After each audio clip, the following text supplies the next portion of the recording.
Well, we know you had the surgery. There's the neck brace. So how you doing, Coach? I'm good. How are you guys doing? We're doing fantastic. We really are. It's good to see your face. We missed you last week. Well, and it went well. Trust me, I would have rather been with you guys than where I was, but it was necessary, and hopefully we got everything corrected, and we'll move on.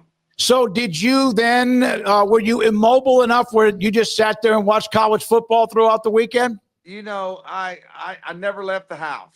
And, of course, you've seen my back porch. I've got 5 TVs. So I want to tell you something. I thought about this when I was watching the Kansas-Cincinnati game. I'm telling you, I think the Big 12 has the worst defenses I have ever seen. I mean, that game, the Kansas-Cincinnati, nobody stopped anybody. The only 2 teams that I watched in the Big 12 that played the lick of defense was Arizona State, and they were sort of a second half, and Iowa State. It's got me baffled. Phil, I mean, these were, and a lot of these teams were good on defense a year ago. Iowa State plays, they'll muscle up and knock you in your teeth, that's for sure. And we'll see long term about Tech, but the way that look, Baylor is run by Dave Aranda, a defensive mind. I'll use them as an example. The way that they've kind of fallen back on that side is really baffling to me. What do you see is going on there? Are they have a talent issue or is it a scheme issue? The first thing I'm going to tell you, you were talking about Auburn against Oklahoma, against A&M. They pressured them. I mean, they got after them. We didn't pressure, I think, one time, maybe once or twice. I mean, both teams they forced the issue. And that's what you have to do with that quarterback and that offensive line. I mean, A&M zero blitzed. I bet they blitzed the fourth quarter three quarters of the time. They pressured them. Baylor did not pressure. They're not he doesn't do run stunts. He doesn't help he doesn't change anything up. And I'm sort of, I told you this, I'm shocked that they're not more aggressive in trying to help, sometimes their size movement. I don't think they're not without talent. One of the things right now I didn't mention, but Texas Tech is playing pretty good defense. And they're aggressive. I mean, they're aggressive. Arizona State's aggressive. Iowa State's aggressive. And if you're just going to sit there, you're going to have some problems in this league. Coach, we did not get to talk to you last week. Baylor obviously up there playing in Stillwater, knew it would be a unique atmosphere because of what had happened just a few days before. What were your thoughts when you saw the dismissal of Mike Gundy and you played against him a lot? And what stood out to you about it? The first thing that came to my mind, Craig, is the first game I think maybe his freshman year, I was the defensive coordinator. I believe it was 1985. And I was at Iowa State. We had a really good defense, a pretty good team. And I believe that would have been our 8th win. And they had fired our coach over a recruiting violation. And he and Hartley Dykes beat us on the last drive of the game. And it was his freshman year. And I've known Mike ever since. And, of course, I was good friends with Pat Jones. I think they should build a statue. He did a great job there. I know the ending wasn't well, but he was always competitive. He had a great staff. I was disappointed last year when the guys that had been with him, he spent time with him, got released because I thought that was a mistake. But I also understood. I know how it goes sometimes when you're fighting for your job. I think he's a really good guy. I think he did a great job for Oklahoma State, and I think the time just got him. He would probably tell you this. He didn't embrace the portal quick enough, nor the NIL, and that seems to be whoever's doing it's got a chance to get better. There's other coach. Obviously, Dabo gets thrown into that group, no matter his success at Clemson, that he kind of has been stubborn about that too with the portal and right. NIL, although he still has a talented team, but we've seen what's happened to them. Times change. And you had to do different schemes, even what you liked or relied on, and the players you recruited, you always recruited sometimes outside the box, and guys became All-Americans, but you had to know what was changing within the game. How difficult can that be, or is that just part of your job? Well, I think especially the evolution the last 2 or 3 years with what everybody talked about it, and Smokey, all of a sudden the next thing you know, it was here. I still remember that Baylor T-shirt. We pay our players. Yeah. That used to be. You remember I coached at the only school that ever got the death penalty for doing it, and now people are applauding it. You're right. It's just different, and you better be flexible. I listened to the AD at Arkansas, and he talks about everything they didn't have. Well, that's his fault too. I mean, the ADs are a big part of that NIL and the structure. It takes a whole team, a whole athletic department to get it right. And I think there's got to be some major changes. I think you're going to see that starting with the portal, one time a year. And then I think the payment structure is got to be straightened out also.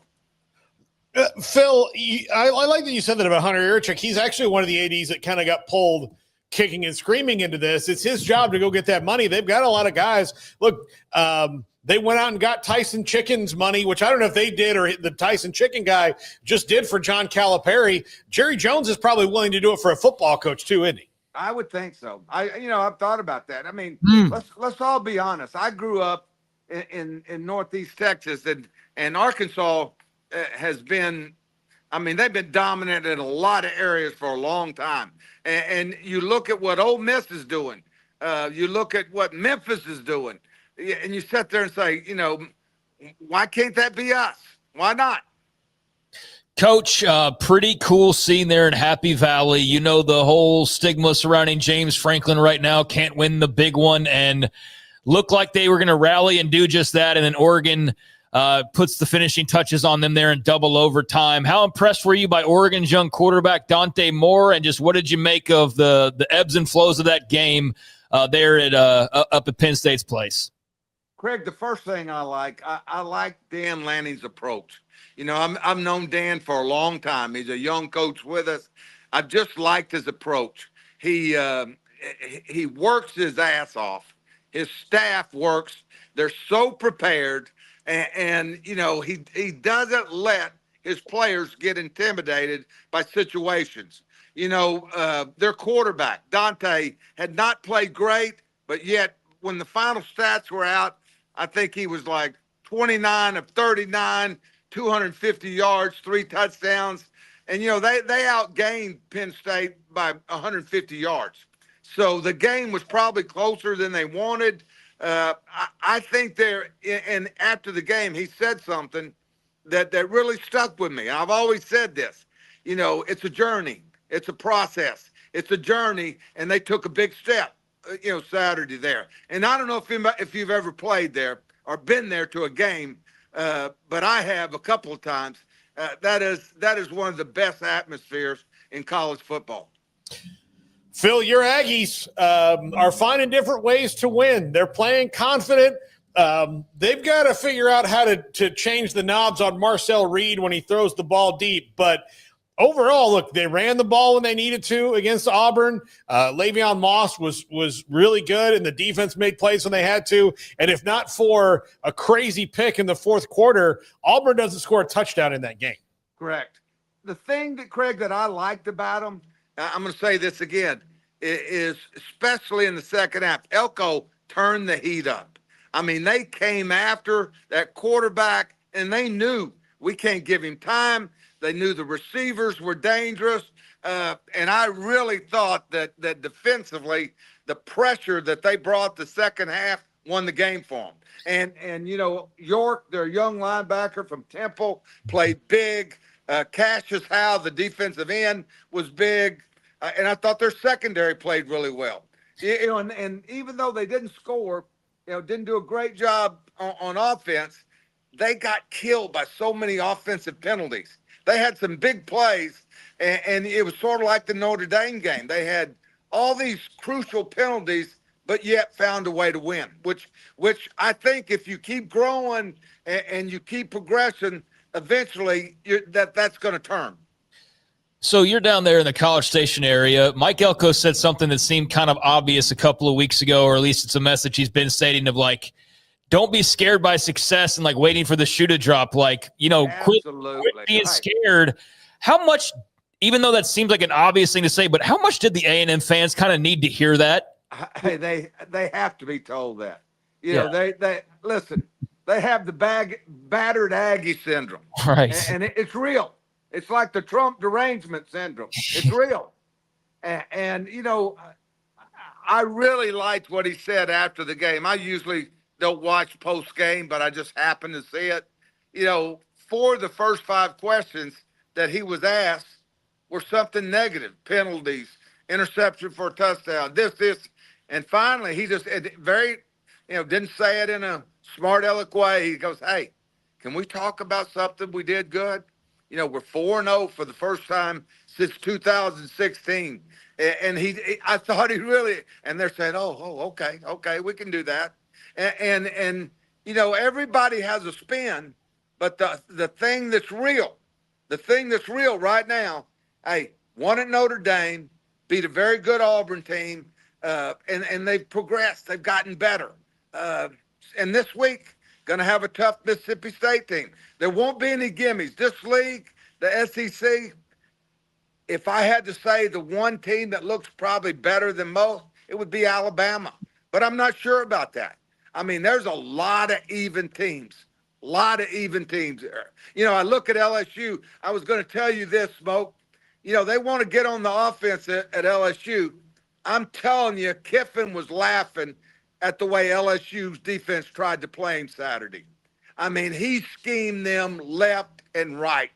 I mean, they didn't have a clue how to play. The 4th down play was a joke. And I know they didn't play great on offense, but they played as bad on defense.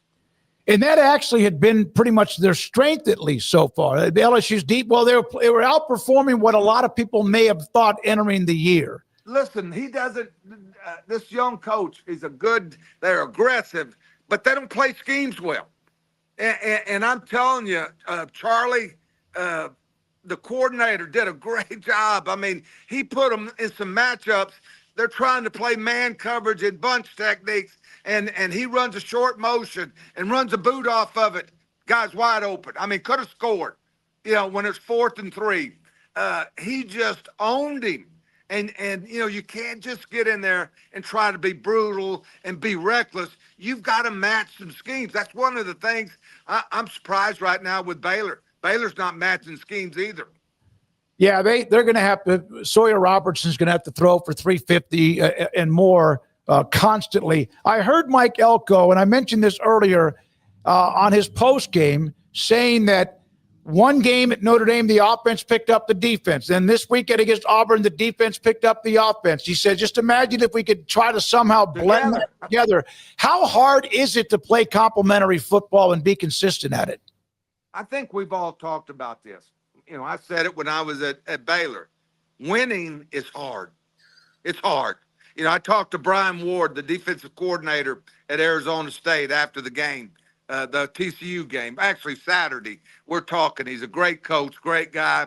And he told me, he said, the thing that I feel so good about, he said, is we have won with 4 starters out on defense. He said, we're starting to get guys back. He said, we're practicing better. He said, we're going to have some competition. That's what happened to us in 2012 when we had all those injuries that we started at middle to late season. We got everybody back. And hell, everybody said, I better practice hard if I want to play. And it makes a difference. Phil, how much of a difference does the 12-team playoff make for coaches and players being able to kind of rally after a loss, knowing that you don't have to maybe rely on help like you did before once you took a loss, if your goals are to be in the postseason in a big spot, whether it was the 14 playoff or just the whatever the national BCS or whatever they threw out. Does it make it easier to be like, okay, guys, you can flush this one. We just can go full steam ahead now after that? Without question. I think you can look at a couple of teams. Number one, look at Arizona State losing to Mississippi State. Look at TCU losing to Arizona State. There's some games in there that I like the numbers, because you know what? In the SEC, there's a lot of even teams. I'm telling you, I wouldn't be surprised if you see Florida beat Texas this weekend. A&M doesn't have an easy one. Jeff Levy, they lost the game. I don't know if you knew this, but on a pick six, they scored. Tennessee got it to overtime on a pick six. That just was a bad play. I think there's a lot of even teams in the 12. The 12 teams are going to be still hard to pick, but it gives everybody a chance. Let me ask you about Levy. They're playing at A&M, as you mentioned, this weekend. Golly, they had such a great start, and they just couldn't hold on. And eventually, they gave Tennessee everything, but just not quite enough. Is there a concern that they could not break but falter because of the schedule, or do you feel like he's got them in a pretty good spot? From what I saw a year ago, they're much better. I mean, the Shaping kid is really good. They're running the ball. His portal guys are being effective. He's better on defense. I would think if I'm in there today and start from Mississippi, hey, I'm preaching. Hey, we're getting closer. We're getting closer. Just think about this. They had 2 turnovers. One of them was a touchdown, and one of them was close. I mean, that's 14 points. Just protect the football, and they've just beaten Tennessee at home. Do you think that that Georgia has enough offensive juice skill-wise to break out of that? It seems like they're still not quite there in rhythm when it comes to that like they were last year. I think Georgia's problem is their defensive line, Craig. They're not dominant like they were. I mean, once they got well, do you remember how well when they went to Austin, when those kids got back after Alabama had beat them, they became an animal. I mean, their front is not what it's been. And people can say, well, they're not covering good either. Well, don't you think that it sort of goes hand in hand, right? Mm-hmm. If that quarterback's got people in his face and worrying about getting the ball off, then you're not going to be as good downfield. I think I'm sort of impressed. Offensively, they weren't supposed to be great, but listen, their issue, they had a chance to win that game the other day. I thought it was a bad coaching decision by Kirby not to tie the game up. Did you ever coach in a game that was so physical like Alabama, Georgia, and others? Did you ever coach in a game as close as you were to the field that you almost felt sore hearing and watching the collisions in the game itself, the way it was played? Did we lose him? I remember.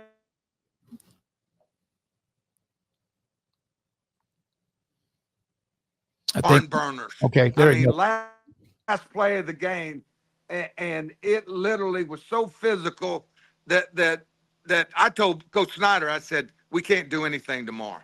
I said, these kids are, I have. And I believe that. I believe that kids, and Georgia is a physical team. That was a physical game with Alabama.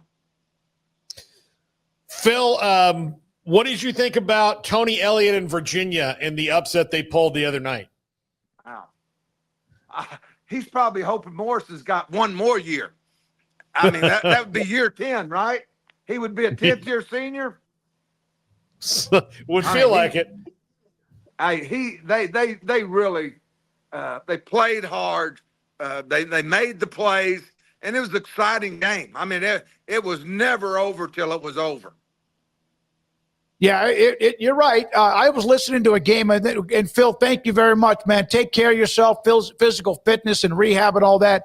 I was listening to the game between Wake Forest, Georgia Tech, and damn, Georgia Tech did it again. But they said the quarterback, I'm forgetting his name, Robbie Ashford, said he started at Oregon or went to Auburn. And he's been at 4 schools in 4 years. Is that really what we want in college football, or it's because they waited so long to let the hay out of the barn? That's just the way that most people want it. My opinion is we don't want to piss anybody off. Want everybody to be participants and be happy. The rules are irrelevant. and that's not the way it was meant to be.